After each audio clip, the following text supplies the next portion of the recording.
Situational portrait নিয়ে আমার মনে হয় না আমাদের আগে কোনো ক্লাস হয়েছে, তো এটা খুব ইন্টারেস্টিং হবে। এবং সিচুয়েশনাল পোর্ট্রেটটা আমাদের আরও বেশি দরকার, কারণ সবসময় যদি আমরা ডার্ক রুম না পাই, ফেসিলিটি না পাই, সেখানে তো করতে হবে। সুতরাং আমরা এক্ষুনি শুরু করছি। আমাদের কাছে এই ব্যাপারে একবারে অভিজ্ঞ শ্রী গৌতম সেন আমাদের সামনে রয়েছেন। উনি তার অ্যাসিস্ট্যান্টদের নিয়ে এক্ষুনি শুরু করবেন। আমরা রেডি, আপনারা আসুন, যোগদান করুন, উপভোগ করুন, শিখুন, জানুন, ব্যবহার করুন। ধন্যবাদ। Thank you. Good morning. Portrait তো আমরা সকলেই পড়েছি, যেরকম সবাইরা বললেন, বা আমাদের একটা অভিজ্ঞতা আছে যে পোর্ট্রেট কাকে বলে বা কীভাবে পোর্ট্রেট হয় ইত্যাদি। কারণ পোর্ট্রেট আমরা নর্মালি না একটা ফ্ল্যাট ব্যাকগ্রাউন্ডেই করি, হ্যাঁ। এবার সেটা করলে যে পোর্ট্রেট হবে না এমন তো না। ফ্ল্যাট ব্যাকগ্রাউন্ডে কেন করি, যে যার পোর্ট্রেট করছি তার যেটা আমাদের উদ্দেশ্য, তার যে এক্সপ্রেশন, হ্যাঁ, তার যে কি বলে ইনার থট, যেটা আমাদের ফেসের মধ্যে দিয়ে আমরা এক্সপ্রেস করি, সেটা কোনো ডিস্ট্র্যাক্টিং ব্যাকগ্রাউন্ড হয়। সেক্ষেত্রে আমরা একটু ফ্ল্যাট ব্যাকগ্রাউন্ড ইউজ করি। মানে হাই কি হলে আমরা একটু ব্রাইটার ব্যাকগ্রাউন্ড ইউজ করি, লো কি হলে একটু ডার্কার ব্যাকগ্রাউন্ড ইউজ করি। এই সিচুয়েশনাল পোর্ট্রেট বা এনভায়রনমেন্টাল পোর্ট্রেট আমরা বলতে পারি, এটা কিন্তু আজকে নতুন কনসেপ্ট না, হ্যাঁ। এটা ইউসুফ কার্স আমরা সবাই জানি, বিখ্যাত, উনিই করেছেন, এই সময়ই হয়েছে। এবং যে গীতা আমরা যেটাকে বলি, এই লাইটিং পোর্ট্রেচার, পোর্ট্রেট তোলার যে বই, যেটা সেখানেও এটার উল্লেখ আছে এবং তার কীভাবে লাইটিং হয়, কী হয় সেটা। সিচুয়েশনাল পোর্ট্রেট হচ্ছে একটা যে কোনো সিচুয়েশনে আমরা একটা সিটারকে দিয়ে যখন পোর্ট্রেট তৈরি করছি, হ্যাঁ, তাতে সুবিধা কি? তাতে সুবিধা হচ্ছে আমি যে এনভায়রনমেন্টটা পাচ্ছি সেই এনভায়রনমেন্টটা এক্সপ্লোর করছি। এটা কিন্তু বহুদিন ধরে ইউজ হচ্ছে। এটা কি করা হয়, একটা এনভায়রনমেন্টে একটা মডেলকে বা যে সিটার তাকে বসিয়ে জাস্ট একটা ছবি তুলে দেওয়া হয়, তাতে কি এনভায়রনমেন্টও এক্সপোজ হয়, পোর্ট্রেটটাও এক্সপোজ হয়। কারণ এটা কিন্তু প্রপার ওয়ে নয় to create an environmental portrait. আমাদের আমি কতগুলো একটা স্লাইড বানিয়েছি, এই স্লাইডটা দেখলেই ব্যাপারটা পরিষ্কার হবে। হ্যাঁ, এটাকে আমরা অনেক ভাষা দেওয়া হয়েছে, কিন্তু আলটিমেটলি কিন্তু আমরা তৈরি করবো একটা এনভায়রনমেন্টাল পোর্ট্রেট, যেখানে আমাদের এনভায়রনমেন্টটা সবার আগে বুঝতে হবে যে এনভায়রনমেন্টে। এবার আমি একটা ইন্ডাস্ট্রিয়াল এনভায়রনমেন্ট হলো, সেখানে আমি একটা ফ্যাশন মডেলকে বসিয়ে দিলাম, তাহলে কিন্তু প্রথম জিনিসটাই আমার উদ্দেশ্যটাই কিন্তু তৈরি হলো না। এবার আমাকে যদি একটা ইন্ডাস্ট্রিয়াল এনভায়রনমেন্ট লাগে, সেখানে একজন যে একটা লেবার বা ওই ধরনের লোককেই আমাকে সেটার সাথে অ্যাসোসিয়েট করতে হবে। এবার সেইটা কিভাবে করবো, তার টেকনিক্যাল জিনিসটা কি, সেইটা নিয়ে মেইনলি আমরা এখানে আলোচনা করবো। পোর্ট্রেট তো কেউ কাউকে শিখিয়ে দিতে পারে না, বা কেউ কাউকে করেও দিতে পারে না। যদিও আজকাল একটা অন্য ট্রেন্ড হচ্ছে যে পোর্ট্রেট তৈরি করে একদম স্যালন অব্দি পাঠিয়ে দেওয়ার একটা ব্যবস্থা হচ্ছে, কিন্তু আমি সেটা বিশ্বাসী কোনোদিনই ছিলাম না, আজও নই। আজকে যেটা করবো সেটা হচ্ছে আমরা টেকনিকটা দেখবো। আমি কিন্তু কোনো ছবি তৈরি করে দিতে পারবো না। হয়তো আপনার ক্যামেরা সবাই জেনেছে কি, ঠিক আছে, ক্যামেরা দিয়ে নিজেরা তুলে টেস্ট করে দেখতে পারে যে কি হচ্ছে না হচ্ছে। হ্যাঁ, এই যে কনসেপ্টটা, এটা নিজেকে শিখে নিজেকে রিক্রিয়েট করতে হবে পরে। নিজে যখন তৈরি করবে তখন যাতে এই জিনিসটা ব্যবহার করতে পারে, সেটা থিওরি হোক আর প্র্যাকটিক্যাল হোক। পড়া বন্ধ হয়েছে, কোথাও কিছু অন করা আছে নাকি? পড়া বন্ধ হয়েছে। এখন এই যে সিচুয়েশনাল পোর্ট্রেট, সেইটা করতে গেলে পরে স্লাইড আরেকদিন পাঠিয়েছে। হ্যাঁ হ্যাঁ ওইটাই বলছিলাম, কোথায় গেল? আরেকজন ছিল কোথায় গেল? তাকে তো দেখেছি। হ্যাঁ সকালে দেখলাম তো। ও তো চা খেলো আমাদের সঙ্গে। হ্যাঁ ভাবে দেখ তো ভাই, দেখিস সে তারটা কেটেছে। আসবে বসো তারটা এবার কেটে তো এই যে দুটো ডিফারেন্সিয়েশন, একটা হচ্ছে দা হেডশট, যেটাকে আমরা নরমাল ফ্ল্যাট ব্যাকগ্রাউন্ডে যে ছবি তুলি, সেটা বেসিক্যালি কিন্তু সবসময় এটা এক্সপ্রেস হয় অ্যাজ এ ডকুমেন্টেশন। হ্যাঁ, কিন্তু এটা পুরোপুরি ঠিক কথা নয় যে খালি ডকুমেন্টেশনই করা হয় ফ্ল্যাট ব্যাকগ্রাউন্ডে। অনেক ভালো ভালো পোর্ট্রেট আছে ফ্ল্যাট ব্যাকগ্রাউন্ডে, কিন্তু সেখানে ব্যাকগ্রাউন্ডের ইউজেসটা একটু অন্যরকম হয়।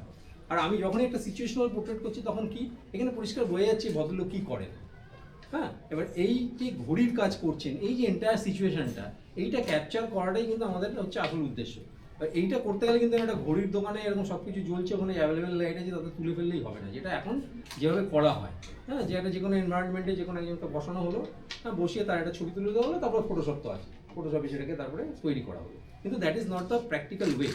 এই যে সিচুয়েশনাল পোর্ট্রেট আজকে আমরা এত কিছু বলছি, আমাদের এই স্টিল ফটোগ্রাফিতে বা পিকচারাল ফটোগ্রাফিতে ইউজ হচ্ছে, এটা কিন্তু ফিল্মে বহুদিন ধরে ইউজ হচ্ছে এবং এখনও ইউজ হয়। যে কোনো এনভায়রনমেন্টে আমরা এই ধরনের দেখেই থাকি, সেখানে একটা মুভমেন্ট থাকে, এই তো।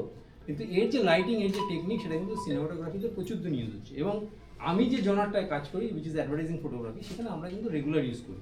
আমি ছবি আছে, আমি দেখাবো, রেগুলার ইউজ করি। আলাদা করে এটা জানা দরকার যে টেকনিকটা, যেটা আমরা পিক্টোরিয়ালেও ইউজ করতে পারবো না। আচ্ছা, এই এটা যে কোনো ফটোগ্রাফির জন্যই লাগে। যে তিনটে লেয়ার আমাদের দরকার হয়। একটা হচ্ছে প্রথমে হচ্ছে যে সিটার বা মডেল, তার সাথে হচ্ছে তার অ্যাসোসিয়েটেড ইকুইপমেন্টস যেগুলো আমরা ইউজ করছি, যেমন ঘড়ির এটা আগে দেখালাম, সেখানে যে অ্যাটমসফিয়ারটা, সেই অ্যাটমসফিয়ারটা এবং তার ব্যাকগ্রাউন্ডটা, এই তিনটে কিন্তু তিনটে লেয়ারে থাকে। এবার আমরা ফটোগ্রাফি করতে গিয়ে দেখেছি যে এই লেয়ারকে আলাদা করা যায় কীভাবে, লাইটিং করে আলাদা করতে পারি, ডিফারেন্সিয়াল ফোকাসিং মানে যেটা ডেপথ অফ ফিল্ড সেটা দিয়ে আমরা আলাদা করতে পারি।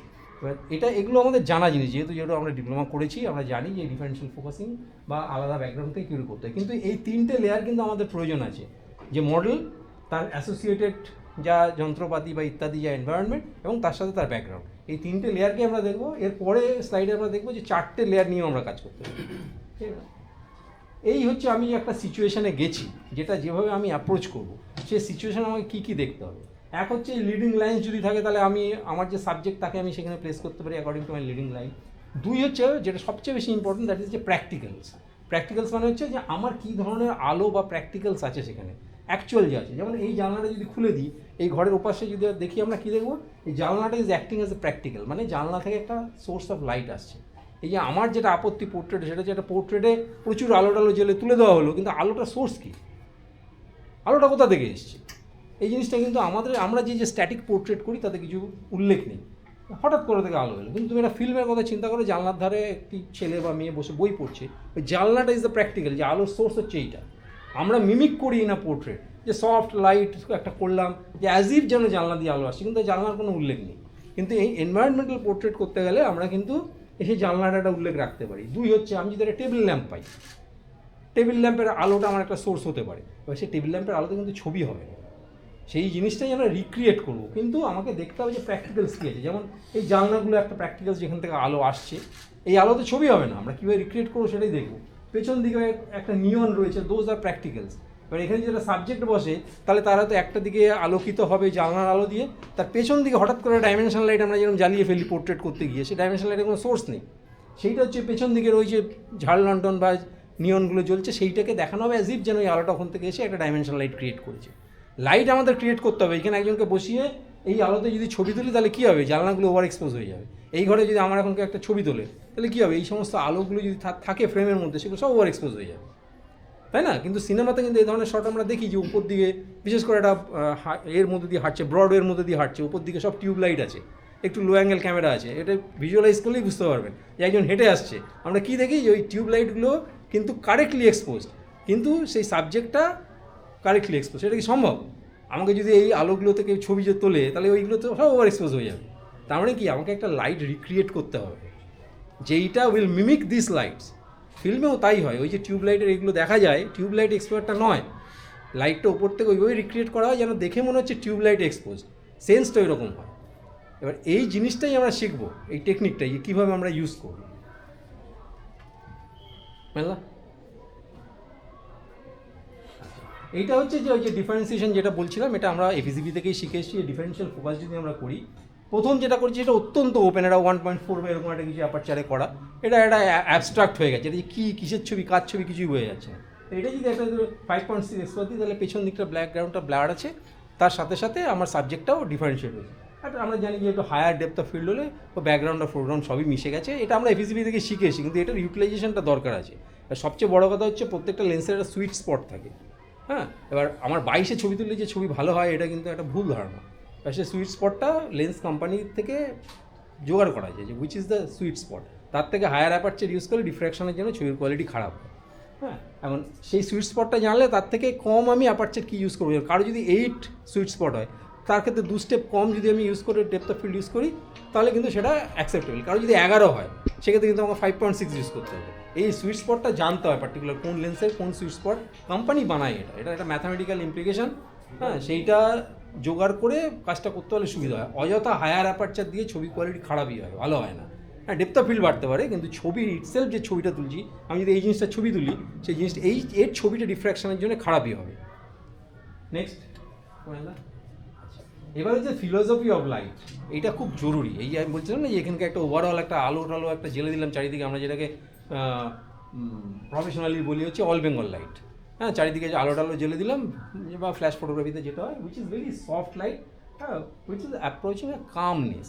কিন্তু আমাকে যদি কোনো ড্রামা আনতে হয়, আমাকে কিন্তু light I have to make it hard and directional, তা নাহলে কিন্তু আমি কোনো ড্রামা তৈরি করতে পারবো।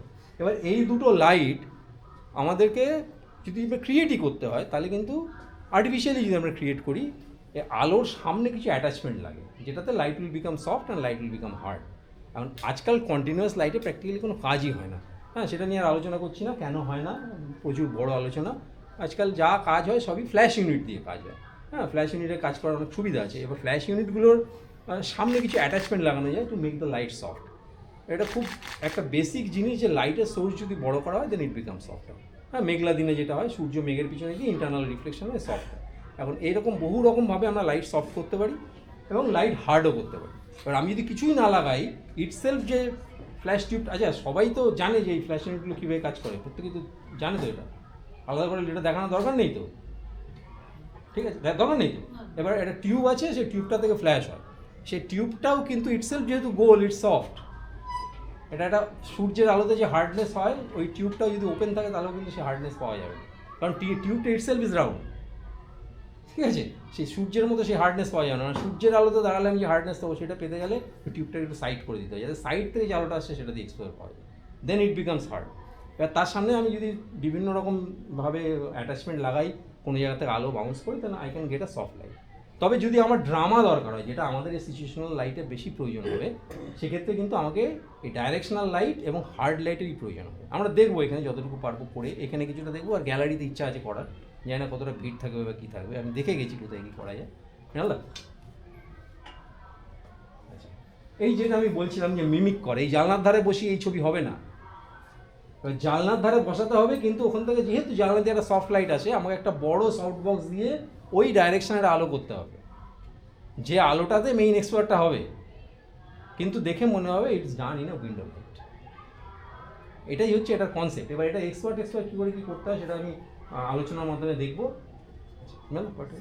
স্যার একবার ছোট, হ্যাঁ, ওই লার্জ অক্টা বক্স যেটা বলা আছে ওখানে, ওইখানে কি ওরকম মানে ওটা একটা light source. Octa box is an attachment যেটা লাইটের সামনে লাগানো হবে। অক্টা বক্স মানে অক্টাগোনাল, মানে 8খানা আর্ম আছে, একটা big source of light to make the light soft. এটা আমি তো এখানে অক্টা বক্স আনিনি, আমরা অন্যভাবে করতেই পারি। লাইটটাকে একটা হোয়াইট কিছু দিয়ে রিফ্লেক্টেড করে নিয়ে এসে করতে পারি, দ্য লাইট বিকাম সফটার, আর কিছু না, ঠিক আছে। অক্টা বক্স এটা জাস্ট ড্রয়িংটা এরকম আছে বলে। হ্যাঁ, ওইরকম মানে এই পজিশনগুলো কি মানে ওটা দেখে দেখে নিজেকে ফিল করে বুঝতে হয়? এই জানলার সামনে আগে সাবজেক্টকে বসাবো, বসার আলোটা কোথায় পড়ছে আমাকে আগে খালি চোখে দেখতে হবে, সেই ডাইরেকশনে আলোটা বসাতে হবে। 19-20 হলে ছবিতে কিছু বোঝা যাবে, কারণ যেহেতু জানলাটা সাজেশনে আছে তখন বোঝা যাবে যে source of light is from the জানলা, ঠিক আছে। আমি দেখাচ্ছি, মানে স্টেজে দেখাচ্ছি। এবার আমাকে যদি এই ধরনের একটা হার্ড লাইট করতে হয়, সেক্ষেত্রে কিন্তু আমার লাইটের স্ট্রাকচারটাই বদলে গেল, আমাকে কিন্তু তখন হার্ড লাইট সোর্স দিয়েই করতে হবে। এবার এই দুটো ছবির মধ্যে তফাৎ হচ্ছে, ওইখানে একটি মহিলাকে বসানো হয়েছে, আমরা জানি she is of a soft nature, আমাকে সেখানে কিন্তু সফট লাইটকেই ইউজ করতে হবে। এবার আমরা এটা যদি একটা নর্মাল ফ্ল্যাট ব্যাকগ্রাউন্ড হতো, লাইট টাইট সব একই থাকতো, ওই সফট লাইটই হতো, কিন্তু তার যে ডেপথ বা তার যে ডাইমেনশান সেটা কিন্তু আমি মেলাতে পারতাম না এই যে ধরনের কাজ আমরা করছি তার সাথে, তাই না। এর আগের ছবিটা একবার মেলাতে একটু দেখানো।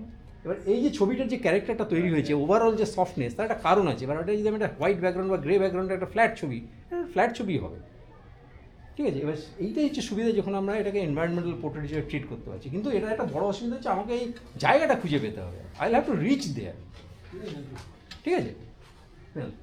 এটা বোঝা গেছে it's made from hard light.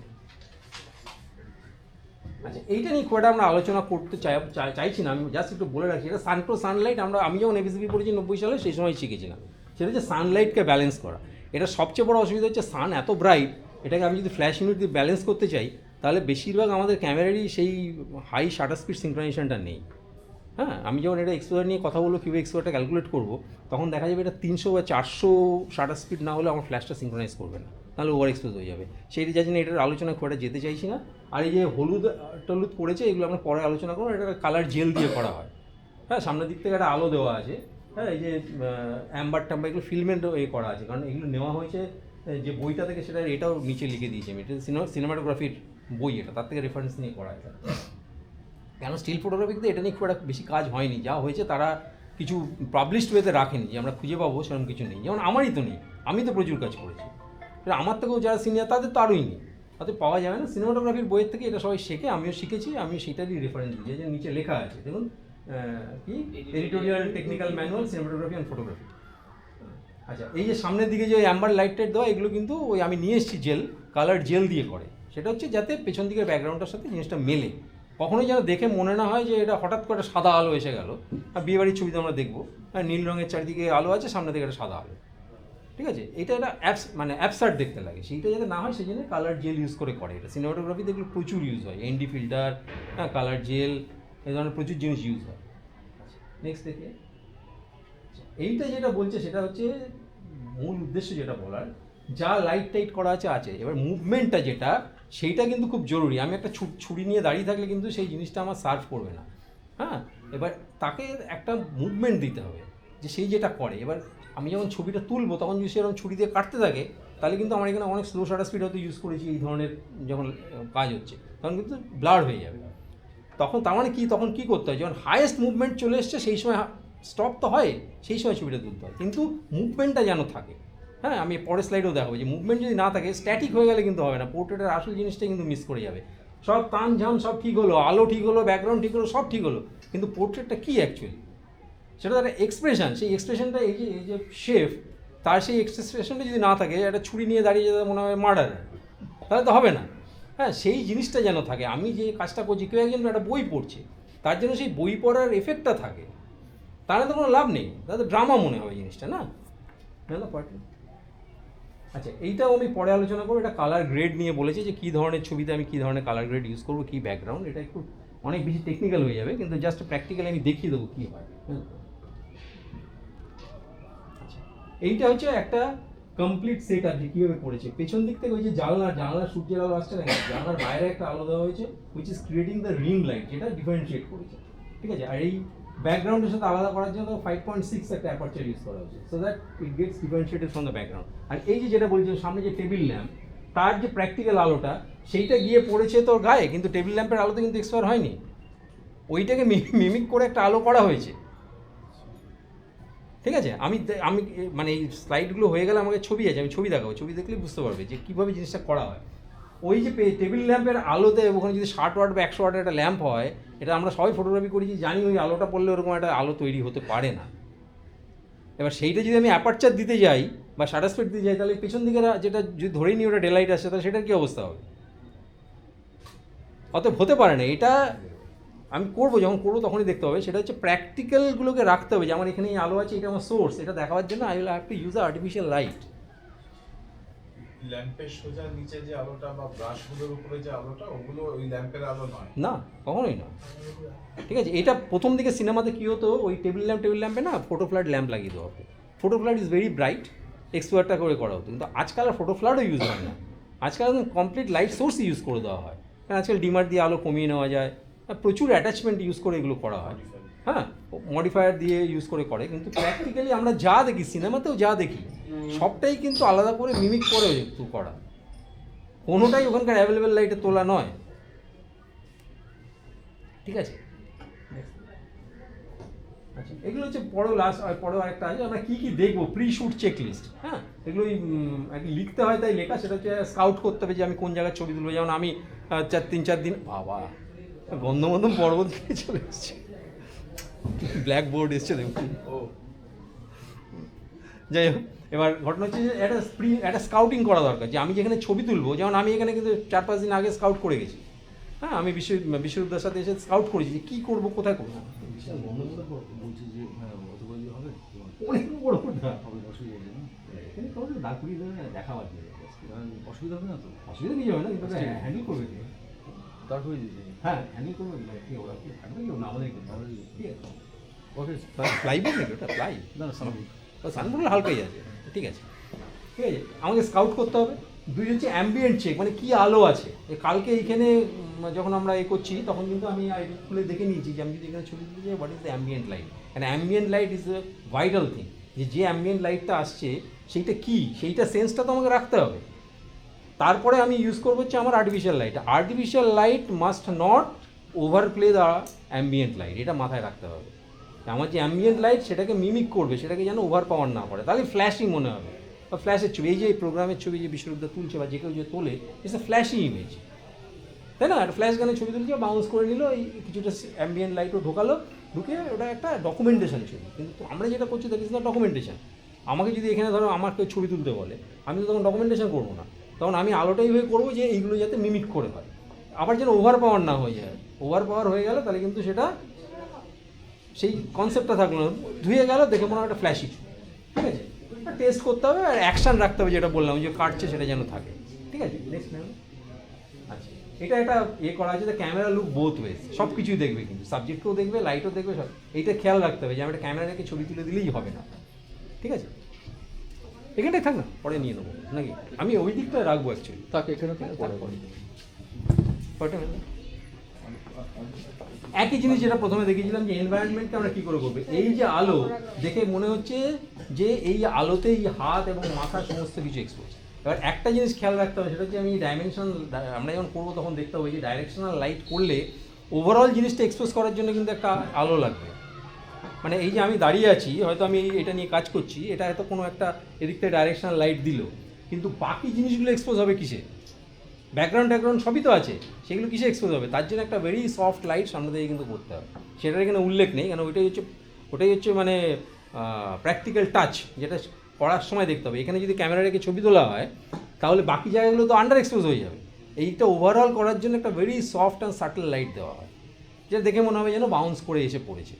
এখন এই জিনিসটা থিওরিটিক্যালি বোঝা এবং প্র্যাকটিক্যালি করার ভিতরে অনেক তফাৎ, এবং বহুদিন ধরে করতে করতে জিনিসটা অভ্যেসে এসে যায়, ঠিক আছে? মেল দেখি ওটাই একটা প্রশ্ন ছিল। একই জিনিস, হ্যাঁ পরেরটা হ্যাঁ বলো আমি শুনছি। ওই আগের ছবিটা, হ্যাঁ মানে আগের ছবিটায় ওই টেবিল ল্যাম্পটা হ্যাঁ। ওই ভদ্রলোকের ফেস মানে মুখের ডান দিকটাতে আছে, আর আলোকিত হয়েছে কপালের মানে অনেকটা বাদিক থেকে নিয়ে বাকিটা। দেখো ওপর থেকে যে আলোটা ইউজ হয়েছে না, সেইটা তুমি দেখো ওই টেবিল ল্যাম্পের গায়ে গিয়ে পড়েছে। টেবিল ল্যাম্পের আলোটা তো উপরে আসে না, প্রদীপের আলো না, তলায় আসে। আসবেই না। হ্যাঁ, মানে খুব রিয়েলিস্টিক লাগছে কি? হ্যাঁ যথেষ্ট রিয়েলিস্টিক লাগছে। তুমি এভাবে যখন দেখছো তোমার মনে হচ্ছে এরকম উপর থেকে একটা আলো এসছে, যেটাতে ছবিটা তোলা হয়েছে সেটা পড়েছে হচ্ছে তোমার টেবিল ল্যাম্পের মাথাটায়, দেখো, হ্যাঁ, হ্যাঁ। ঠিক আছে? এবার এটা অন্য কোনো জায়গা থেকে আলো এসছে সেটাই দেখাচ্ছে।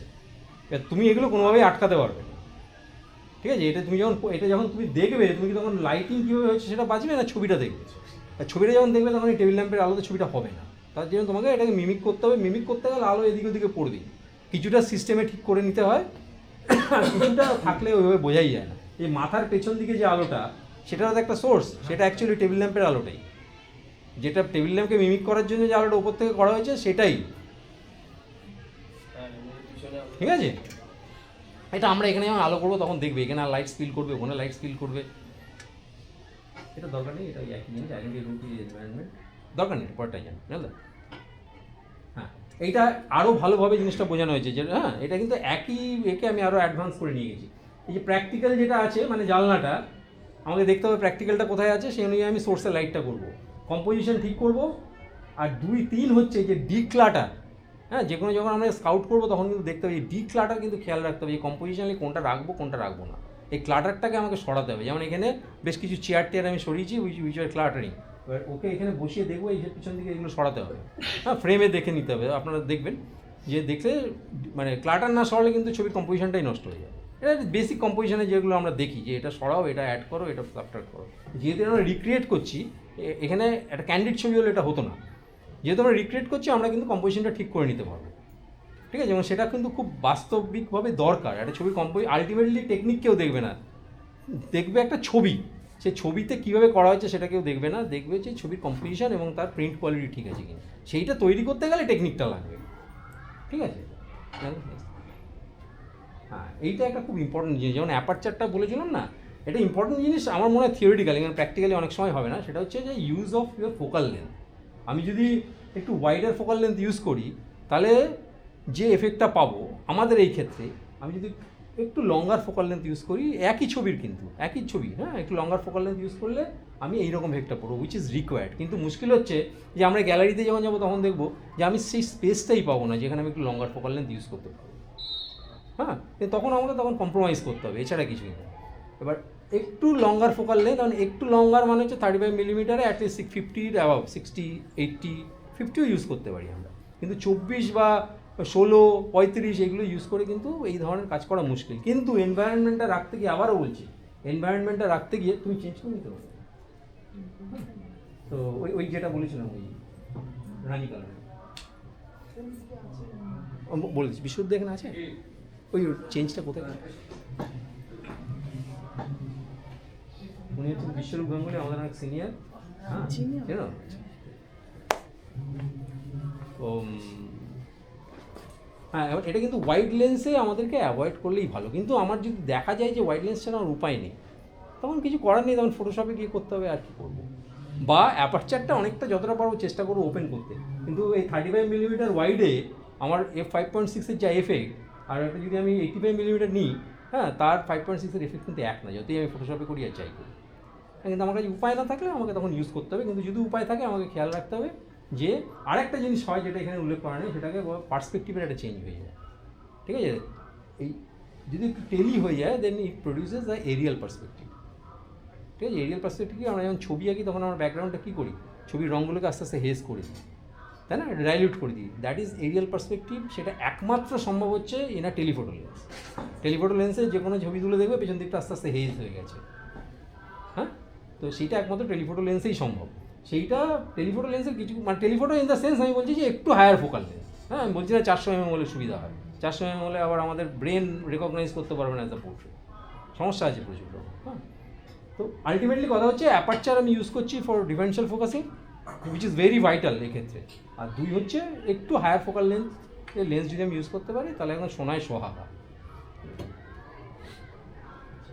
এটা ভালো করে খেয়াল করো এটা একটা কীভাবে কম্পোজিশনটা করা হয় it's a very simple thing কিন্তু কম্পোজিশনালি কীভাবে করা দেখো রুল অফ থার্ড তুমি ইউজ করতে পারো এর ভিতরে এমন কিছু জিনিস নেই যেটা তুমি ইউজ করতে পারো না যেটা আমরা কম্পোজিশনে শিখেছি লিডিং লাইন্স তার সাথে ওই যে আলোগুলো উপরে আমি যেটা বলছিলাম ওই আলোতে যদি ছবিটা তোলা হয় তাহলে ওই আলোগুলো তো ওভার এক্সপোজ হয়ে যাওয়ার কথা তাই না বোঝাতে পারছি না ওই যে উপরে যে আলোগুলো জ্বলছে ওই আলোতে যদি এইটা ছবি তোলা হয় তাহলে এটা 100 ISO-তে 5.6 1/60/1/30 এক্সপার দিতে হবে না আমি যা শিখেছি 90 সাল থেকে সেটা যদি দাও তাহলে উপরগুলো ওভার এক্সপোজ হয়ে যাবে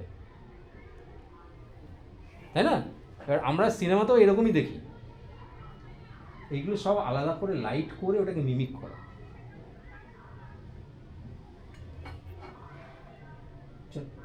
এটাই যেটা বলছিলাম যে ওই ডেপথ আলাদা আলাদা করে তৈরি করা এই ক্ষেত্রে একটা অ্যাডিশনাল হচ্ছে আমি একটা ফোরগ্রাউন্ডে কিছু ইউজ করতে পারি which is out of focus যাতে একটা এক্সট্রা ডেপথ তৈরি হয় হ্যাঁ এ প্রচুর বিয়ে বাড়িতে দেখা যায় সামনে আমি দেখেছি গাছের পাতা ফাতা ধরে আউট অফ ফোকাস হয়ে যায় বউ বসে আছে হ্যাঁ এটা ফোর্থ ডেপথ হিসেবে এটা ইউজ করা হয় নেক্সট এইটা দেখলে আরও পরিষ্কারভাবে বোঝা যাবে যে কী হচ্ছে এটা কিন্তু ব্যাকগ্রাউন্ড ব্ল্যাকই কিন্তু এখানে আমার অ্যাটমসফিয়ারটা হচ্ছে টেবিলটা ওই ম্যাপটা দেখছে আর দ্য প্র্যাকটিক্যাল ভাবার কোনো কারণ নেই যে টেবিল ল্যাম্পে এই ছবিটা হয়েছে ঠিক আছে কিন্তু একটা জিনিস খেয়াল করো এই যে টেবিল ল্যাম্পের বাইরেটা সেটা তো এক্সপ্লোর হওয়ার কথা না যদি টেবিল ল্যাম্পেই ছবিটা হয় টেবিল ল্যাম্পের শেডটা আর ওই যে পিতলের ওই জিনিসগুলো তো এক্সপ্লোর হওয়ার কথা ছিল না ঠিক আছে যে লাইটটা যেটা মিমিক করা হয়েছে সেটাই ওখানে একটু ইন্টেনশনালি ফেলা তাহলে বোঝাই যাবে ওটা সিলিউট হয়ে যাওয়ার কথা দিস ইজ ভেরি ইম্পর্টেন্ট ঠিক আছে technical control dragging the shutter তুমি এটা ভালো করে কনসেপচুয়ালি বোঝো পরে ওই ছবি তুলো দরকার হলে আমি প্রেজেন্টেশনটা দিয়ে দেবো তোমরা নিয়ে আবার এটা নিয়ে আবার ওয়ার্কশপ টর্কশপ করো কোনো অসুবিধা নেই হ্যাঁ তো হ্যাঁ আছে কিছু নেই এটাই হয়ে এসছে প্রচুর প্রেজেন্টেশন নিয়ে আমার প্রেজেন্টেশন নিয়ে লোকে ওয়ার্কশপ করছে তো ঘটনা হচ্ছে আমি যখন একটা অ্যাম্বিয়েন্ট লাইটে সাবজেক্টকে বসাবো তাই তো আমাকে দেখতে হবে what is the exposure of the ambient ঠিক আছে এবার যেহেতু আমি ফ্ল্যাশ ইউনিট ইউজ করবো ফ্ল্যাশ ইউনিটের কিন্তু কোনো শাটার স্পিড নেই it has got a synchronisation shutter speed কি ফ্ল্যাশটা জ্বলাটা আর নেওয়াটা ফ্ল্যাশটা নিভে গেলে আর তো এক্সপোজারই হবে না so there is no shutter speed মানে ভ্যালিউ অফ শাটার স্পিড ঠিক আছে তার মানে আমার সিঙ্ক্রোনাইজেশন স্পিডটা আমি জানি কত সেটা কোনো ক্যামেরা 125 কোনো ক্যামেরা 200 কোনো ক্যামেরা 60 ইত্যাদি ইত্যাদি ইত্যাদি তার মানে আমার এক্সপোজারটা হবে কি অ্যাপারচার দিয়ে ফর দ্য ফ্ল্যাশ মানে for the light units shutter স্পিডটা হবে আমার অ্যাম্বিয়েন্ট লাইটের ইউজে হ্যাঁ সেটাকে বলছে ড্র্যাগিং দ্য শাটার তুমি এখন দেখে ধরো তুমি দেখেছো যে তুমি যে আর্টিফিশিয়াল লাইট ইউজ করছো তাহলে তুমি 8 বা 5.6 অ্যাপারচার ইউজ হবে 5.6 এ অ্যাম্বিয়েন্ট লাইটে কত শাটার হচ্ছে সেটা তোমাকে দেখতে হবে ঠিক আছে হয়তো দেখা গেল 60 লাগছে বা 30 লাগছে তার থেকে এক স্টেপ আন্ডার করতে হবে ঠিক আছে করলে কী হলো তুমি যখন ছবিটা তুললে তখন অ্যাম্বিয়েন্ট লাইটটা হবে কিন্তু সাবজেক্টগুলো কিন্তু আন্ডার এক্সপোজ হয়ে যাবে that will be fulfilled with your artificial light বোঝা গেল এই কিন্তু থিওরিটিক্যালি এটা খুব সহজ প্র্যাকটিক্যালি ইটস ভেরি টাফ আমরা করতে গেলেই দেখব ঠিক আছে? এবার ফ্ল্যাশটা মাথায় রাখতে হবে যে আমার ফ্ল্যাশ মানে হচ্ছে এই লাইট ইউনিটগুলো অল আর ফ্ল্যাশ ইউনিটস। আমি ফ্ল্যাশ গান দিয়েও করতে পারি যদি আমি কন্ট্রোল করতে পারি এই লাইটের। কারণ আমি প্রথম যখন শুরু করেছিলাম আমাদের বাবুন্দা আমাকে তৈরি করে দিয়েছিলেন ওইরকম লাইট। হ্যাঁ, একদিকে বাল্ব লাগানো ছিল, একদিকে ফ্ল্যাশ গান লাগানো ছিল। লাইটটা দেখে নিয়ে ফ্ল্যাশ গান ঘুরিয়ে ছবি তোলা হতো, সেটা দিয়ে কিছুদিন করেছি। হ্যাঁ, তারপরে এই সমস্ত লাইট টাইট কেনা। তো অত অসম্ভব কিছু এরকম বলে কোনো কথা নেই। তো ওই ফ্ল্যাশ ইউনিটই দিয়েই আমাদের কাজ করতে হবে। এই ফ্ল্যাশ ইউনিটের এক্সপার্ট হবে কিন্তু থ্রু অ্যাপারচার, এটা মাথায় রাখতে হবে। আর শাটার স্পিড দিয়ে হবে আমার অ্যাম্বিয়েন্টের এক্সপার্টটা। কি তোমার অসুবিধা? একদম পুরো স্টার বাক্ট হয়ে গেছে। বলো কি বলো। না, মনে হচ্ছে যখন আমি অ্যাম্বিয়েন্ট লাইটকে একটু আন্ডার এক্সপোজ করছি, সে তো পরে, আগে তো অ্যাম্বিয়েন্ট লাইটকে আমি কারেক্টলি দেখবো, সেটা করবো হচ্ছে কি দিয়ে, থ্রু মাই শাটার স্পিড। হ্যাঁ, করার পরে তো আমি একটু আন্ডার মানে করছি ওটা। হ্যাঁ, এবার তারপর যখন আমি ফ্ল্যাশটা দিচ্ছি, হ্যাঁ। যেটা ওই শেডেড এরিয়াকে ফিল করছে, শেডেড এরিয়া কেন, আমি যদি জানলার ধারে আমি যদি দাঁড় করাই, জানলার আলো তো থোড়ি আমার এক্সপায়ার হবে। আমি তো এখান থেকে একটা আলো দেবো হ্যাঁ যেটা মনে হবে যে জানলার আলো। হ্যাঁ ঠিক আছে, এবার বাকি জায়গাগুলোর কথা বলছি। হ্যাঁ, এবারে ওই যেহেতু ওটা অলরেডি একটু আন্ডার এক্সপোজ হয়ে রয়েছে, আমি যা এক্সপোজার দিয়েছি, তাহলে এই ফ্ল্যাশ লাইটটা ওটাকে ওভার পাওয়ার করে দেবে না? দেবে তো, কিন্তু অ্যাম্বিয়েন্টটাকে ওভার পাওয়ার করবে না। ওইটাই জানতে না, করবে না, ওভার পাওয়ার করবে না। এটা করলেই তুমি দেখতে হবে, কারণ শাটার দিয়ে তো তোমার অ্যাম্বিয়েন্ট লাইটটা এক্সপোজড হবে। হ্যাঁ 5.6-এ ফ্ল্যাশ জ্বলে নিভে গেছে। এবার যেহেতু তোমার শাটারটা ধরো 110 বা 1.8 বা 120 যেরকম আইএসও আছে সেখানে যে তুমি রেখেছো, অ্যাম্বিয়েন্টের আলোটা তো সেখানে পার্ট করে এক্সপায়ার হয়ে যাবে। তুমি যদি ওটাকে 125 রেখে দিতে শাটার স্পিডটা আর ফ্ল্যাশটা জ্বালাতে, তাহলে কী হতো, বাকিটা অন্ধকার হয়ে গেছে।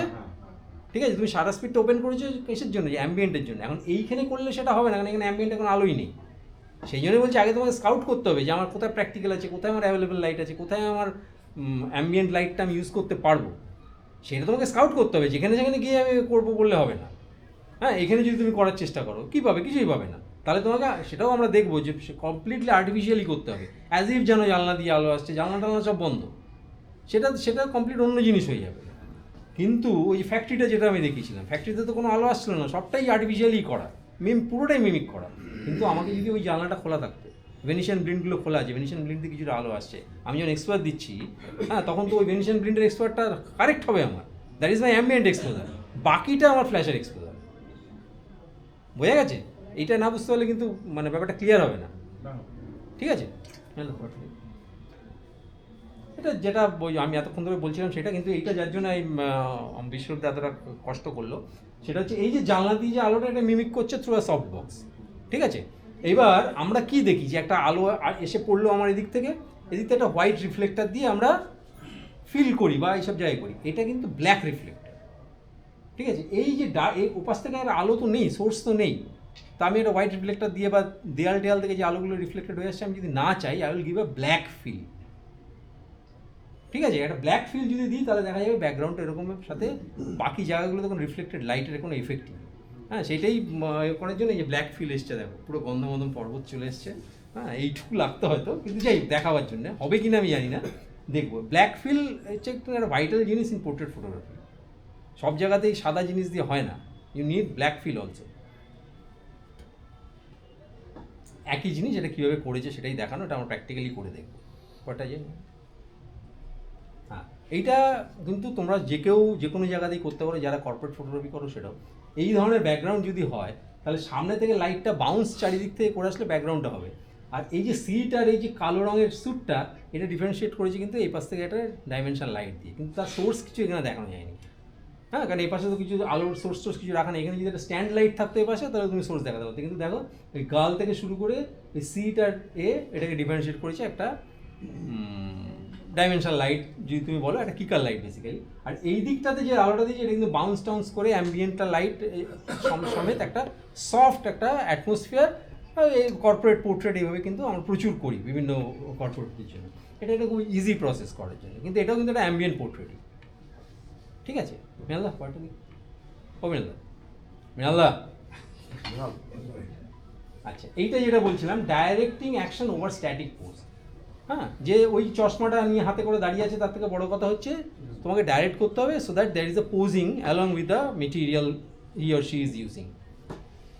ঠিক আছে, চল মেল পার্টি। এগুলো খুব কমন জিনিস, আমরা জানি যে কীভাবে ডাইরেক্ট করলে এটাকে আমরা আউটিংয়ে গিয়েও করেছি, কথা বলা তার সাথে, হ্যাঁ, তাকে মোটিভেট করা, হ্যাঁ, এই জিনিসগুলো ভেরি ইজি, মানে ইজি নয় এগুলো, মানে খুব রেগুলারলি এগুলো করা দরকার অ্যাজ এ ফটোগ্রাফার। চলো নেক্সট এটা এসে কালার গ্রেডিং, এটাকে আমি আর করছি না। যে একই কথা আলাদাভাবে লেখা আছে, সেটা হচ্ছে যে ওই স্কাউট করতে হবে, গিয়ার্স দেখতে হবে, light self ambient first, occupy the hands, হ্যাঁ, refine check edges of the frame, shoot. এই যেভাবে আমরা করি স্কাউট করা, লাইট ঠিক করা, এটা প্র্যাকটিক্যালি দেখাই ভালো থিওরির থেকে। এটাই বোধহয় লাস্ট স্লাইড না? হ্যাঁ, ছবি দেখি একটুখানি, তাহলে ছবিটা একটুখানি আমাকে করে দেন, তাহলে কোনটা দেখাও, মানে thumbnail করে। আচ্ছা, আমি না কতগুলো ছবি দেখাচ্ছি, কারণ এগুলো পোর্ট্রেট হিসেবে করা না, কিন্তু এই কনসেপ্ট ছবি আমি দেখতে পাবো, বলতে পারবো এইটা এই তো thumbnail, ঠিক আছে। আচ্ছা, প্রথমে এইটাই দেখি। আচ্ছা, একটু ছোটো ফ্রেমে দেখে খোলা যাবে না, একটু ছোটো ফ্রেমেই দেখি, তাহলে দেখে নিয়ে খোলা যাবে। আচ্ছা, এবার আমি বেসিক্যালি যেহেতু বিজ্ঞাপনের কাজ টাজ করি ইত্যাদি, খুব সামান্যই, তো এই ধরনের কাজ কিন্তু আমাদের করতেই হয়। এখানে কিন্তু অ্যাম্বিয়েন্ট লাইট তার সাথে আর্টিফিশিয়াল লাইট মিক্স করেই করা, হ্যাঁ, কিন্তু দেখে মনে হচ্ছে যেন অ্যাম্বিয়েন্ট লাইটে তোলা। অ্যাম্বিয়েন্ট লাইটে তোলা হলে বাইরে থেকে জানলা এদিকে যে আলো আসছে কাঁচ দিয়ে, কমপ্লিট ওভার এক্সপোজ হয়ে যাওয়ার কথা, ঠিক আছে। এবার অ্যাম্বিয়েন্ট লাইটকে ব্যালেন্স করা হয়েছে উইথ ইউর শাটার স্পিড, তার সাথে লাইট ইউনিট ইউজ করে, এই যে সামনে যে গ্রাস টাসের উপরে আলো তো এসে পড়ার কথা না, ঠিক আছে। এটা বিভিন্ন, আমি একটাই জেনেছি যেটা হোয়াইট স্পিডে দেখা যায়। আচ্ছা, এই যে দেখো নিচে যে আলো পড়েছে, এটা কিন্তু সূর্যের আলো মেঝেতে, এগুলো সব হোয়াইট স্পিড হয়ে যাওয়ার কথা যদি আমি অ্যাম্বিয়েন্ট লাইটে, ঠিক আছে। অ্যাম্বিয়েন্ট লাইট তার সাথে আর্টিফিশিয়াল লাইটের মিক্সড, আমি এখন আরো দেখাচ্ছি, মানে যেটা দিয়ে ব্যাকগ্রাউন্ডের ওগুলো ডিটেলস আসছে না, এই যে ব্যাকগ্রাউন্ড দিয়ে গাছপালা পেছনে বাইরে আসতে না, তো 125 শাটার স্পিডে ওই রকমই আসবে তোমার, ঠিক আছে। এটা তো 8 অথবা অ্যাপারচার ছিল, বাইরেটা অটোমেটিক্যালি কারেক্ট এক্সপ্লোর হবে, তার সাথে অ্যাম্বিয়েন্ট লাইটের সাথে মিক্স করে আর্টিফিশিয়াল লাইট দেওয়া আছে, যাতে দেখে মনে হচ্ছে তোমার জানো ওভার পাওয়ার হয়েছে, গৌতম আর্টিফিশিয়াল লাইট ওভার পাওয়ার নয় তো, সেটাই বলছি। না সুবিধা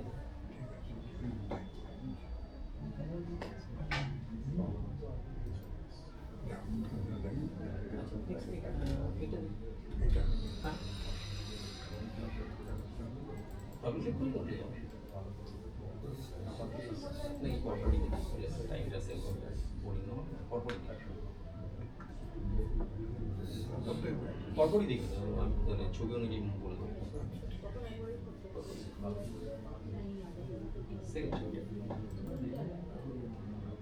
পরপরই দেখি, হ্যাঁ, ছবি দেখে। আচ্ছা, দেখো দিস ইজ দেন, দেখে মনে হচ্ছে অ্যাম্বিয়েন্ট লাইট না, কিন্তু অ্যাম্বিয়েন্ট লাইট হলে এই সমস্ত জায়গায় এই আলো হওয়ারই কথা, ঠিক আছে। আমি জাস্ট মানে এই যে দেখো এই যে কাপ ডিশ, এইগুলোও তোমার দরকার আছে, বিকজ ইজ হোটেল শুট, সে তো চাইবে তার কি কি ফ্যাসিলিটিস দেয় সেগুলো দেখা হচ্ছে। পিছনে আবার বিল্ডিং আছে, ওটা দেখা যায়, ইটস ভেরি, হ্যাঁ, যেহেতু জানার ভিতরে দেখা যাচ্ছে, মানে যে কি অ্যাটমসফিয়ারে হোটেল রুমটা সেটা দেখা। ডিটেলস তুমি দেখো সাদা চাদরের উপরে সাদা ইয়ে করা আছে, so you have to control your light to that extent, এবং টেক্সচারগুলো হ্যাঁ, তাহলে আমাকে পয়সা দেবে না তো, টেক্সচার তো পয়সা করতে হবে। নেক্সট, এইটা কিন্তু জানলার বাইরে থেকে আলোটা রাখা আছে, জানলা দিয়ে এত আলো আসছে না যে এক্সপ্লোর হবে, জানলার বাইরে একটা আলো রাখা আছে which is creating that atmosphere, যে জানলা দিয়ে আলোটা আসছে এবার সে একটা ফিল আছে, কিন্তু অ্যাটমসফিয়ারটা তুমি দেখো মাথার উপরে একটা আলো রয়েছে কিন্তু উইচ ইজ কারেক্টলি এক্সপোজ, যেমন ঝাড় লন্ডন টাইপের থাকে না, হ্যাঁ, এটা কিন্তু বিজ্ঞাপনের কাজ, এটা পোর্ট্রেট ফটোগ্রাফি নয় কিন্তু। কিন্তু আমি দেখাতে চাইছি যে তুমি ইউটিলাইজ কি করে করতে পারো, তুমি এইখানে তোমার যদি, আমার তো সে ক্ষমতা নেই, তোমাদের যদি সে ক্ষমতা থাকে এখানে দেখো ইউসুফ কার্সের মতো একটা ছবি করবে, হ্যাঁ, আমি টেকনিকটা দেখাতে পারি, কাজটা করার দায়িত্ব তোমার। Next, this is a restaurant shot, কিন্তু আমি কেন দেখাচ্ছি এখানেও কিন্তু ওই artificial light and your ambient light সব কিছু মিক্সচার করে করা, কিছুই না, এখানে তুমি একটা যদি সাবজেক্টে বসে দাও দেন ইট বিকামস, যেটা নিয়ে আমরা আলোচনা করছি, কিন্তু লাইট ব্যালেন্সটা এইভাবেই করা, ঠিক আছে। প্রথম এখানেও কিন্তু ওভার পাওয়ার লাগছে কি তোমার আর্টিফিশিয়াল লাইট এইটাই, এই দেখো, this is another cosy room. এবার এই যে তোমার বাঁদিকের দেয়ালে যে টেক্সচারটা দেখছো, এটা কোনোভাবেই করানো, দিস অ্যান এআই এফেক্ট। ঠিক আছে, এইটা হ্যাঁ, অ্যাজ ইফ দেখে মনে হচ্ছে জানো উল্টো দিকে জানলা থেকে একটা কিছু এসে এরকম পড়েছে। হ্যাঁ, but this an AI effect. তোমাকে আজকের দিনে এআইকে নিয়েই চলতে হবে। ওই কিছু প্রম্পট লিখলাম আর ছবি করলাম নয়, ফটোগ্রাফি অ্যালং উইথ এআই। চলো, কিন্তু মজার ব্যাপার মজার ব্যাপার দেখো যে ওই যে ড্রয়িংটা রয়েছে, মানে আয়নাটা আছে, আয়নার ভেতরেও দেখো ওই টেক্সচারটা পড়েছে, মানে এআই কোথায় গিয়ে পৌঁছেছে। বুঝতে পেরেছো? ওই যে সাদা জায়গাটা যেটা তোমার ওই বেডটা দেখা যাচ্ছে আয়নার ভেতরে রিফ্লেকশন, তার ভেতরেও দেখাচ্ছে অ্যাজ ইফ যেন জানলাটা রিফ্লেক্ট করছে। ঠিক আছে, চলো। আচ্ছা, তোমার দেখে মনে হবে তো এতে মানে এখানকার এই অ্যাম্বিয়েন্ট লাইটে এভাবেই হয়েছে, কিন্তু সম্ভবই নয় তুমি অ্যাম্বিয়েন্ট লাইটে যদি করো। ওই পিছন দিকে যে ছোট ছোট আলোগুলো জ্বলছে ওতে এক্সপ্লোর হয়। সেম থিং, এটা হচ্ছে অ্যাপারচার ইউজ করা, এটার মধ্যে 4 অ্যাপারচারে তোলা, কিন্তু বাকি এই যে পুরো অ্যাম্বিয়েন্সটাই হচ্ছে অ্যাম্বিয়েন্ট লাইট, কিন্তু আমি একটা হালকা বাউন্স দিয়েছি যাতে ওভারঅল একটা টেক্সচার আসে। হ্যাঁ, খালি অ্যাম্বিয়েন্ট লাইট ওটা আসতো না। হ্যাঁ, সেটা হচ্ছে যেহেতু আমার বিজ্ঞাপন একটু ঝকঝকে ছবি দরকার, সেই জন্য। জেল ব্যবহার না না, জেলটা কিছু ব্যবহার। এটাও তাই, এটা তখন রিসেপশনটা যেখানে দেখেছিলাম, এটা অ্যাকচুয়ালি জুয়েলারি, মানে ডায়মন্ড জুয়েলারি। এই যা তুমি আলো দেখছো এগুলো কিন্তু সবই জানলার বাইরে থেকে আলো দিয়ে করা। হ্যাঁ, অ্যাম্বিয়েন্ট লাইট নেই, কিন্তু দেখে মনে হচ্ছে যেন অ্যাম্বিয়েন্ট লাইটটা জানলা দিয়ে আসার চেষ্টা করছে। এখানে জেল আছে, এই যে এই পাশে ব্লুটা, দিস ইজ ব্লু জেল, কিন্তু সাবজেক্টের উপরে কিন্তু আলাদা করে লাইট করা আছে, ওখানে কিন্তু ব্লু লাইট নেই। এটা factory shoot, normally iron rod তৈরি হচ্ছে, কিন্তু ওই যে মেশিন এবং ওই যে পেছনে সাবজেক্ট দাঁড়িয়ে রয়েছে, এগুলোকে তোমাকে আলাদা করে আর্টিফিশিয়াল লাইট করে করতে হবে। আর এই যে গ্লোটা হচ্ছে, এটা তোমার shutter speed, this is your ambient light. হ্যাঁ, যেহেতু এটা মুভমেন্ট হচ্ছে, তোমাকে কিন্তু শাটার স্পিডও খেয়াল রাখতে হবে। এখানে 110 শাটার স্পিড দিয়ে দিলে কিন্তু হয়ে গেছে। হ্যাঁ, এখানে মোল্টেন নেটে যাচ্ছে। অ্যাকচুয়ালি এখানে ছবির কালার টালারগুলো বোঝা যাচ্ছে না, স্ক্রিনে দেখলে আরো বেটার। হ্যাঁ, এটাও তাই, এটা যে রেলওয়ে তৈরি হচ্ছে অ্যাক্সেল। কিন্তু তুমি খেয়াল করে দেখো ওই যে মেশিনের উপরে যে আলোগুলো পড়েছে, দেখে মনে হবে যে উপরের ওই থেকে পড়ছে, তা নয়। কারণ তুমি পেছন দিকে ওগুলো দেখো সব আন্ডার এক্সপোজ হয়ে আছে, ওই আলোতে অতটা হওয়ার কথা না। এগুলো জাস্ট আমি দেখাচ্ছি যে মানে হাউ ইউ ক্যান ইউটিলাইজ ইট, আমি কি করতে পারি সেটা দেখানোর উদ্দেশ্য। আচ্ছা, এবার একটা ছোট ছোট জিনিস আমাদের একটু আলোচনা করে নেবো। আমার মনে হয় না আর কোনো ছবি ওখানে দেখানোর মতো আছে। এটা তো গতকালের ছবি মনে আছে। গতবার ছিল। আচ্ছা, আমি ভুলে গেছি কি বলবো, কিন্তু প্রথম যেটা আমার জানা দরকার সেটা হচ্ছে যে আমরা কি করি, সাবজেক্ট আর ব্যাকগ্রাউন্ড এই দুটোকে আমরা ডিফারেন্সিয়েট করার জন্য তো লাইট ব্যবহার করি। এবার আমরা যদি লাইটকে সাবজেক্টের খুব কাছে নিই তাহলে কি হবে? একটা সাবজেক্ট, যে কোনো সাবজেক্ট, আমি সাবজেক্ট, আমাকে ধরো আমি এখানে দাঁড়ালাম, ঠিক আছে? এবার এই আলোটা এইখানে আছে মুখের সামনে, আর একই আলো 4 ফুট দূরে আছে, তো what will be the difference? Intensity. Hotspot আর সফট। ইন্টেন্সিটি বেড়ে যাবে, ইন্টেন্সিটি বাড়লে তো আমি অ্যাপারচার দিয়ে আমি কম, আর কন্ট্রাস্ট হবে আর সফট হবে দূরে গেলে। সফট হবে না, কাছে আসতে soft হবে। হ্যাঁ, হ্যাঁ, সেটা আমি বাদ দিলাম, সেই সফটনেসটাও বাদ দিলাম, সেটা যেটুকু হলো। এছাড়া হটস্পট আমি লাইটের হাইট বাড়িয়ে দিলে হটস্পট হবে কেন? সবচেয়ে বড় যেটা হবে, that is due to inverse coil law, এটা হচ্ছে ব্যাকগ্রাউন্ড। আমি যদি লাইট কাছে কি লাইট কাছে আসলে কি হবে? ব্যাকগ্রাউন্ড লিড হয়ে মানে যাবে। ফল অফ লাইটটা অনেক বেশি হবে, থিওরিটিক্যাল কথা বল, প্র্যাকটিক্যালি কি হবে? মানে লাইট যদি আমার কাছে থাকে ব্যাকগ্রাউন্ড কি হবে? কালো হবে। কালো হবে। লাইট যদি দূরে চলে যায়, না, উল্টো দূরে গেলেই কালো। দূরে গেলে কালো। আচ্ছা, কিন্তু ব্যাকগ্রাউন্ডেও কি আলোটা পড়বে? যদি লাইট কাছে চলে আসে ব্যাকগ্রাউন্ড কালো হয়ে যায়, লাইট যদি দূরে চলে যায় ব্যাকগ্রাউন্ড ব্রাইটার হয়ে যাবে। হ্যাঁ, সেটাই তো। হ্যাঁ, this is due to inverse coil law. সেইটার প্র্যাকটিক্যাল অ্যাপ্লিকেশনটা এখানে দেখানো আছে। এই দেখো, লাইট যত দূরে চলে গেছে ওই পাশটা হচ্ছে সবচেয়ে দূরে সরানো লাইট, ঠিক আছে? আর এটা হচ্ছে কাছে লাইট। তুমি খেয়াল করে দেখো এই জায়গার শ্যাডোটা, ঠিক আছে? লাইট মোটামুটি একই জায়গাতেই আছে। হ্যাঁ, তুমি যত লাইট কাছে নিয়ে আসবে তত তুমি দেখবে লাইটের স্প্রেডটা কমে গেছে। হ্যাঁ, ফেসের উপরেই বলছি, যত তুমি লাইট দূরে নিয়ে যাবে তত দেখবে স্প্রেডটা আস্তে আস্তে লাইটের বেড়ে যাবে। তার মানে তুমি কিভাবে লিড করবে তারপর ডিপেন্ড করবে হচ্ছে ডিস্টেন্সটা, ইটস নট দ্য ইন্টেন্সিটি। যেভাবে হোয়াইট ব্যাকগ্রাউন্ডকে ব্যাকগ্রাউন্ড ছেড়ে দাও, এখানে ব্যাকগ্রাউন্ড নেই, ফেসের উপরে খেয়াল করো। এইখানটা দেখো, এই যে লাইটের স্প্রেড, এই লাইটটা নাকের মাথা থেকে লাইটটা কতটা স্প্রেড আছে, আর এখানে দেখো লাইটের স্প্রেড কোথায় আছে। আমি ফেসটা কনসেন্ট্রেট করতে বলছি, নট দ্য ব্যাকগ্রাউন্ড। ব্যাকগ্রাউন্ড তো একটা অ্যাডিশনাল পাবো আমি, ঠিক আছে? বা দুজন দাঁড়িয়ে আছে পাশাপাশি, একটাই লাইট সোর্স, তুমি কিভাবে আলো করবে? কাছে যদি নিয়ে আসো এই পাশের জন্য এক্সপোজই হবে না, তোমাকে দূরে সরিয়ে নিয়ে যেতে হবে, তাহলে লাইটটা স্পিল করবে। এটা যে দুজন যদি হয়, যদি একজন হয় লাইট এই মুখে এরকম স্পিল করবে না যদি তুমি কাছে নিয়ে আসো। তার মানে তোমাকে দেখতে হবে কনসেন্ট্রেশন অফ লাইটটা আমি ফেসের কোথায় রাখবো, তারপর ডিপেন্ড করে distance, not your exposure. Exposure তো আমি কন্ট্রোল, আজকাল তো এক্সপোজার কন্ট্রোলই হয় না। আজকাল অ্যাপারচারটা আগে ফিক্স করে দেওয়া যায় 5.6 ছবি তুলবো, আলো থেকে কমানো যায়। নাও অল আর ডিজিটাল লাইটস। হ্যাঁ, 1.4 মানে ফ্ল্যাশ গানও করা যায়, 1/132 করে ফেলা যায়। তার মানে আলোটা আমি কমিয়ে নিতে পারি। আমার কাছে ওই অ্যাপারচারে তুলবো সেটা আমাকে ঠিক করে নিতে হয়। আজকাল ওই কী আলো আছে সে অনুযায়ী অ্যাপারচার সেট করে না, অ্যাপারচার সেট করে আলো সেট করে। হ্যাঁ, আলো আমি কমাতে পারি, বাড়াতেও পারি। হাই ওয়াটেজের লাইট ইউজ করলাম, তাহলে আলো বেড়ে যাবে। অতএব আমাকে দেখতে হবে যে আলোর ইউটিলাইজেশনটা আমি করতে গেলে কী করব, ঠিক আছে? যে ফেসের উপর আলোটা আমার কীভাবে স্প্রেড করছে তার উপর ডিপেন্ড করে কিন্তু আমার লাইট ঠিক করতে হবে, লাইটের ডিস্টেন্সটা ঠিক করতে হবে, ঠিক আছে? হুম হুম হুম। যদি ওটা আমরা সরাসরি মানে এই লাইটিং এর সঙ্গে সম্পর্কিত না, একদম প্রথম যে ছবিটা আমরা দেখেছিলাম জিমের মধ্যে, ওইখানে এই যে সামনে যে সবুজ গালিচাটা পাতা আছে, ওইখানে এটা জানতে চাইছে, ওইখানে যেন মনে হচ্ছে যে অনেকটা ব্ল্যাঙ্ক।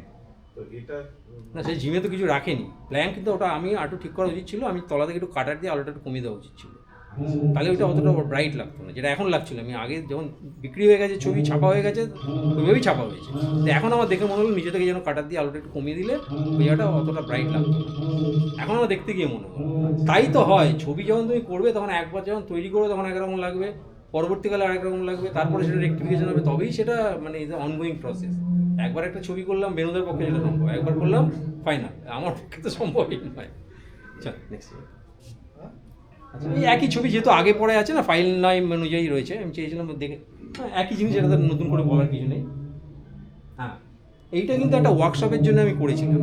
হ্যাঁ, এটা আমারই স্টুডিওতে করা। এই পাশে এই যে এটা একটা দরজা আছে, দরজার বাইরে কিন্তু একটা আলো রাখা আছে, ঠিক আছে? এবার দেখো এই যে একটা গণেশের একটা টেবিল ল্যাম্প, এইটা তো ওই আলোটা হবে না, তাই না?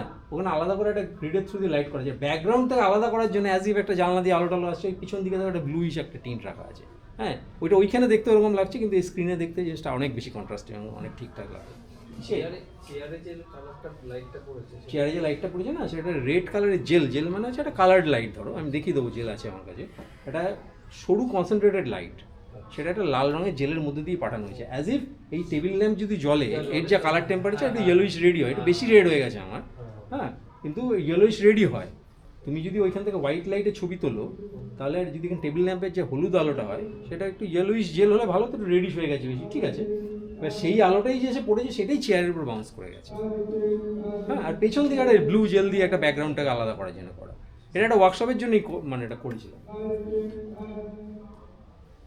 এটা কিন্তু একটা বিজ্ঞাপনেরই ছবি, দেখো অ্যাম্বিয়েন্ট এবং তার সাথে আবার জল আছে, এতটা বিপজ্জনক, ঠিক আছে? মার্লিন গ্রুপের জন্য।